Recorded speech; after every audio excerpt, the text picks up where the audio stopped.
şehirde sen yoksan ya, küçeleri tenha gezdim. Xəyalınla dörd bir divar, mən bu dərdi necə dözdüm. Sensiz keçən günlərimə sükut ilə sətir yazdım. Payız gəldi, yarpaq soldu, ayrılığın rəngi kimi. Gözlerime yaşlar doldu,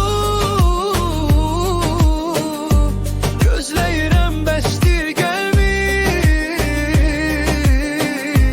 Bu şəhərdə sən yoxsan yar, küçələri tənha gəzdim.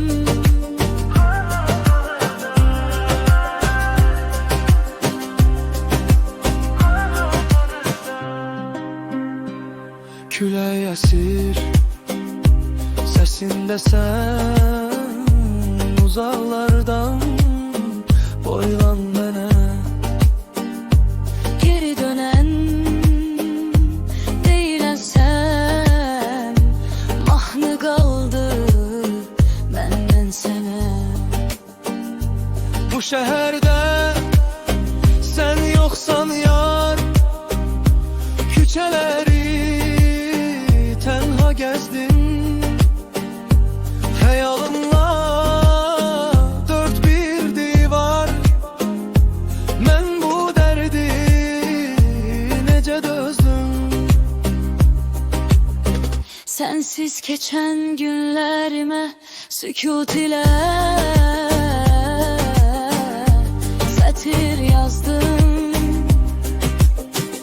Payız gəldi, yarpaq soldu, ayrılığın rəngi kimi. Gözlərimə yaşlar doldu,